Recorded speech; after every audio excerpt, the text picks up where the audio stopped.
আজকে একদম নতুন ধরনের দইয়ের একটি রেসিপি নিয়ে চলে এসেছি। এই ঝুড়ির দইটা মুর্শিদাবাদের বিখ্যাত একটি দইয়ের রেসিপি। তো চলুন আমি কিভাবে এই ঝুড়িতে দই বানিয়েছি রেসিপিটা দেখে নিন। ঝুড়ির দই বানানোর জন্য আমি এখানে একটা ঝুড়ি নিয়েছি। এই ঝুড়িটাতে মোট 1 লিটার মতো দুধ ধরবে।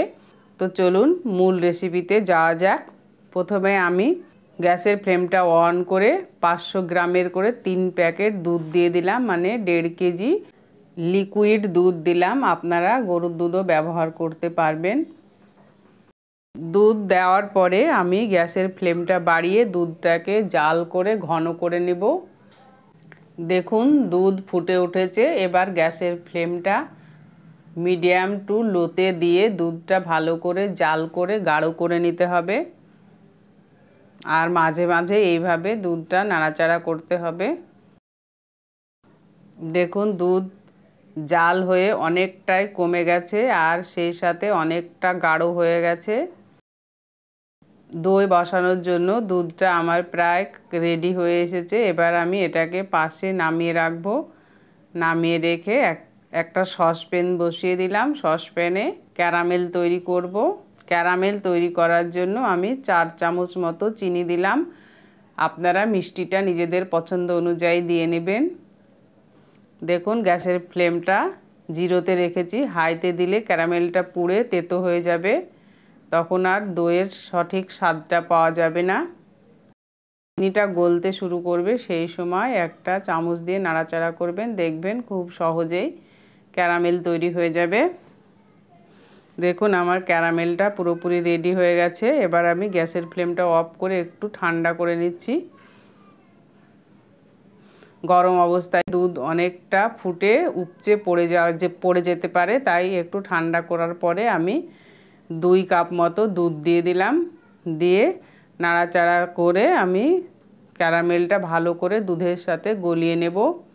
এই সময় যদি ক্যারামেলটা শক্ত হয়ে যায় তো গ্যাসের ফ্লেমটা একটু অন করে দিবেন, তাহলে খুব সহজেই ক্যারামেল দুধের সঙ্গে মিশে যাবে। দেখুন আমাদের ক্যারামেল দিয়ে দুধটা মেশানো হয়ে গেছে। এবার আমি কড়াইয়ে যে আগে থেকে জাল করে রেখেছিলাম দুধ, ওই দুধের সঙ্গে ক্যারামেল মেশানো দুধটা দিয়ে দিলাম। ক্যারামেল তৈরি করে দই বসালে দইয়ের টেস্টটা ভালো আসে আর কালারটাও সুন্দর লাগে দেখতে। দুধটা ততক্ষণে ঠান্ডা হোক, আমরা এইদিকে ঝুড়িটাকে রেডি করব।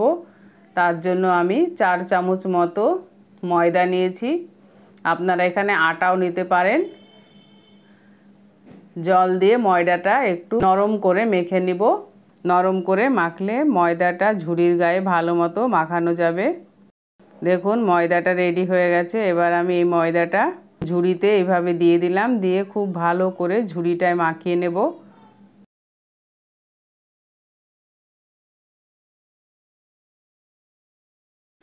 এইভাবে ময়দা নিয়ে ঘুরিয়ে ফিরিয়ে পুরো ঝুড়িটাতে ময়দা মাখিয়ে নিলাম।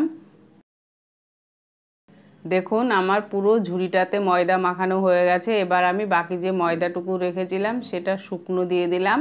এইভাবে ভেজা ময়দার উপরে শুকনো ময়দাটা মাখিয়ে নিলাম। পুরো শুকনো ময়দা মাখানো হয়ে গেছে। এবার আরও একটা জিনিস আমি নিয়েছি, সেটা হচ্ছে খোয়া ক্ষীর। এটা আমি 100 গ্রাম মতো বাজার থেকে কিনে এনেছি। খোয়া ক্ষীরটা একটু শুকনো শুকনো আছে, তাই আমি এটাকে ভেঙে পুরোপুরি মেখে নিচ্ছি। একটু নরম করে নিতে হবে, না হলে এটাও আমি কিন্তু ঝুড়িতে লাগাবো, ঝুড়ির গায়ে মাখিয়ে নেব। তার জন্য আমি জাল করা দুধ থেকে 2 চামচ দুধ নিয়েছি। নিয়ে খোয়া ক্ষীরের উপর দিয়ে দিলাম। দিয়ে খোয়া ক্ষীরটাকে মাখিয়ে একটু নরম করে নেব, যাতে খুব সহজে ঝুড়িতে মাখাতে পারি। আর আজকের এই রেসিপিটা আপনাদের কেমন লাগলো অবশ্যই জানাবেন। ভালো লাগলে লাইক, কমেন্ট ও প্রচুর প্রচুর শেয়ার করবেন। দেখুন আমার খোয়া ক্ষীরটা রেডি হয়ে গেছে। এবার আমি প্রথমে খোয়া ক্ষীরটা ঝুড়ির তলায় দিয়ে দিলাম। দিয়ে হাত দিয়ে এইভাবে চেপে চেপে পুরো ঝুড়িটাতে মাখিয়ে নেব। আর এই রকম নিত্য নতুন রেসিপির ভিডিও নোটিফিকেশন পেতে অবশ্যই আমার চ্যানেলটিকে সাবস্ক্রাইব করে পাশে থাকা বেল আইকনটি প্রেস করে দিবেন। আর ফেসবুক থেকে দেখলে পেজটিকে ফলো করবেন। এই মুর্শিদাবাদের এই বিখ্যাত ঝুড়ির দইয়ের টেস্ট কিন্তু অপূর্ব। যারা খেয়েছেন তারা তো জানেনই, নতুন করে আর বলতে হবে না। দেখুন হাত দিয়ে এইভাবে চেপে চেপে খোয়া ক্ষীরটা মাখিয়ে নিলাম। ঝুড়িটা আমাদের পুরোপুরি রেডি হয়ে গেছে। এবার আমি এখানে একটা বাটি নিয়েছি, বাটিতে 100 গ্রাম দই বীজ দিয়ে দিলাম। দই বীজটা একটা চামচ দিয়ে ভালো করে মাখিয়ে নিচ্ছি।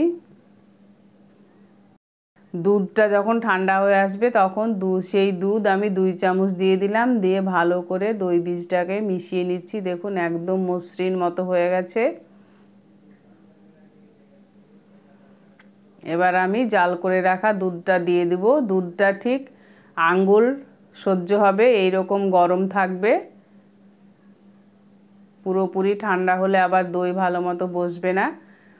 এবার চামচ দিয়ে ভালো করে দই বীজের সঙ্গে দুধটাকে মিশিয়ে নিলাম।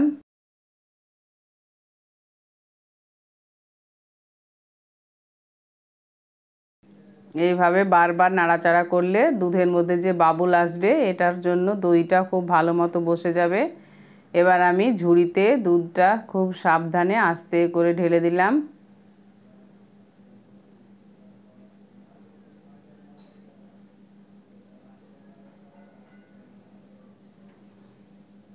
ঢেলে দেওয়ার পরে একটা পেপার দিয়ে মুখটাকে বন্ধ করে দিলাম। আপনারা চাইলে যে কোনো একটা ঢাকা দিয়েও মুখটা বন্ধ করে দিতে পারেন, তবে আমি পেপার দিয়ে দিলাম।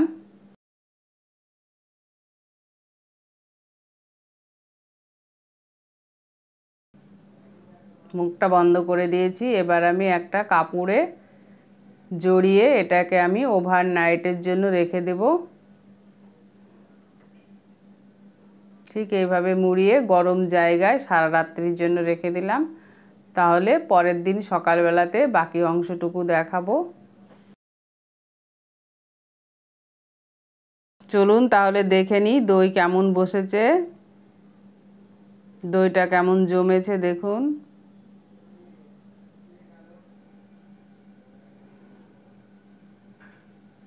আপনারা অবশ্যই বাড়িতে এই ঝুড়ির দই ট্রাই করবেন, দেখবেন খেতে দারুণ লাগবে।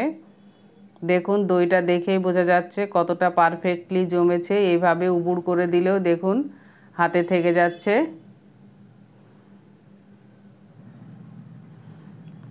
আপনাদেরকে চামচে করে কেটে দেখায় দইটা কতটা ভালোভাবে জমেছে।